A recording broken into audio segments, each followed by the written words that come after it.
this video, we will answer the question, what did PDRM say to Suharkam about the disappearance of Joshua Hilmi and Ruth Sitepu? The 20th of January 2022 was the last hearing date of the Suharkam public inquiry into the disappearance of Christian pastors Joshua Hilmi and Ruth Sitepu more than 5 years ago in Selangor, Malaysia. Suharkam designates the National Human Rights Commission of Malaysia. The inquiry panel heard submissions from all the parties involved in the case. Joshua is a Malaysian Malay. He became a Muslim apostate when he chose to become a Christian. Later, he married Ruth, an Indonesian Malay Christian who had received seminary training in Indonesia. Joshua shared his faith freely. He even conducted the Christian rite of baptism on some Malays in Malaysia. Many civil society organizations suspect that the disappearance of Joshua and Ruth may be related to the abductions and disappearances of the Shiite Muslim social activist Amri Chekmat and of the Christian pastor Raymond Cole. Two common factors link the four individuals.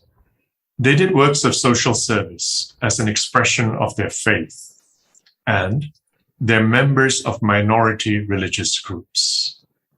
In case you didn't know, the majority Muslim group in Malaysia is the Shafi'i school of Sunni Islam. Another common factor is that in each case, the police, whom we will refer to as PDRM, appear to have done very little. Also, PDRM didn't keep the victims' families regularly informed about developments in the cases, failed to interview crucial witnesses, and failed to pursue obvious lines of investigation.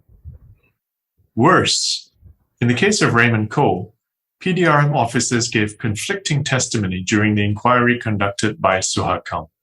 All of that is a matter of public record. It can be found in the notes of proceedings of the Suharkam inquiries and in reports issued by the Suharkam commissioners.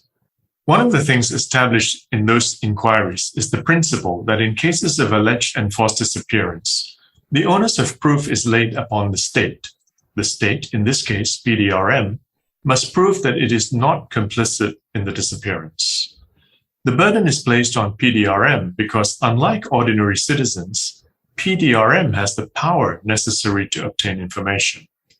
For example, taking statements from witnesses, obtaining bank statements and phone records. In the cases of Amri and Raymond, Suharkam had evidence to conclude that they had been abducted by the special branch of the Royal Malaysian Police, PDRM.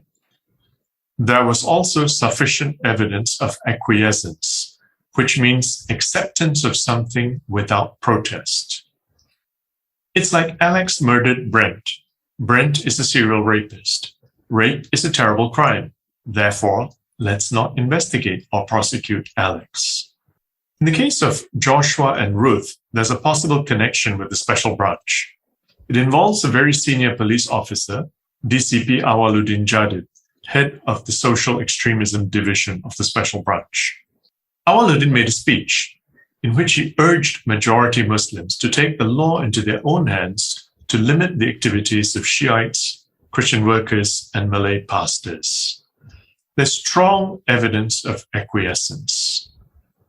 This is because there's strong evidence that many people who might have had relevant information or could have been suspected of foul play in the couple's disappearance were not investigated by PDRM. PDRM were very upset by the Suharkam conclusion in those cases. They are clearly familiar with the Amri and Raymond cases. From the evidence pursued by the lawyers acting for the family of Ruth, PDRM knew there are two central elements which indicate that the couple are victims of enforced disappearance. The elements are Awaluddin's speech and acquiescence, or the idea of, he deserved it, just let it be. Yet the PDRM submission didn't touch on Awaluddin's speech, and it didn't touch on acquiescence. It claimed wild allegations were being made against the authorities, though it assiduously avoided saying PDRM. But the submission included what sounded like wild allegations. It was in Malay, What follows is our understanding of what we heard. The submission said, 1. There are no criminal elements in the case. 2. The couple had issues with individuals who didn't like them. 3. The issues arose from their rejection of the teachings of some churches and from their disrespect for Islam. 4.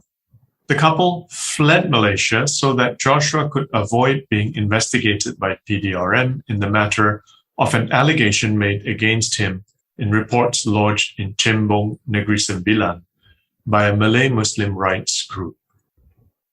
5.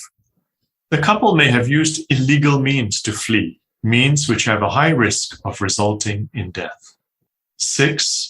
Some documents in the case received by Suhakam from the family's lawyers are questionable because they may have been fabricated, possibly to create ill will. 7. Witnesses who should have given evidence to PDRM chose instead to give evidence to Suhakam because they worried that the government is complicit in the disappearance and certain parties instigated Suhakam to investigate.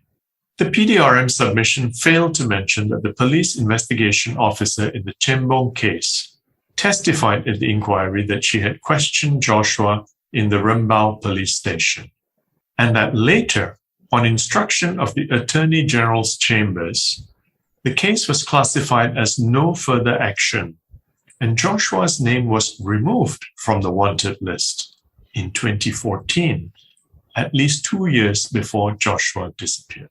The PDRM submission cherry-picked a few meager examples from the evidence to support PDRM's hypotheses and ignored the theme of acquiescence, which Ruth's lawyers had so clearly exposed with much evidence during the inquiry.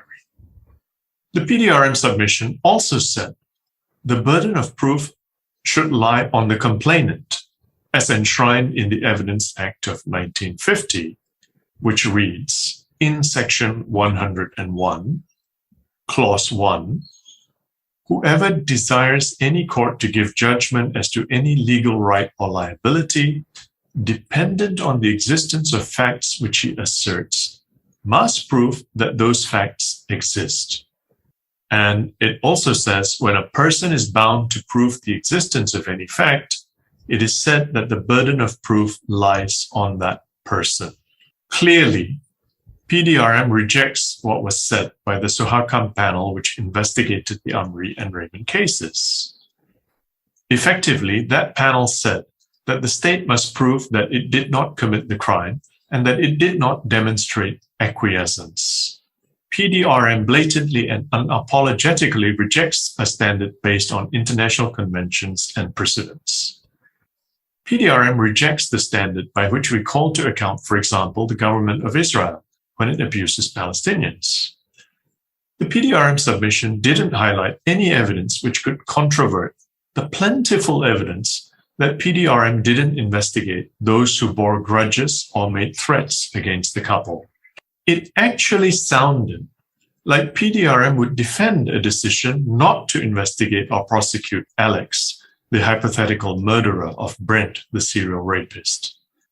It sounded like the submission provided evidence of acquiescence.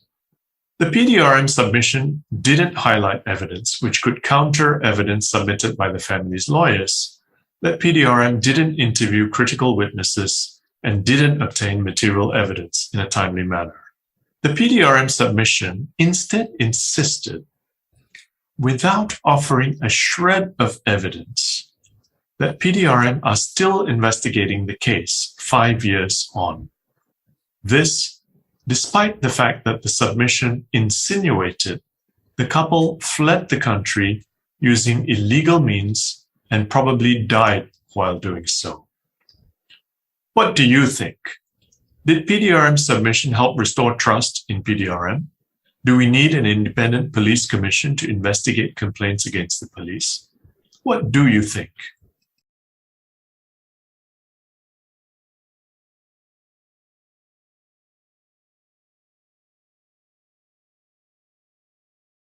If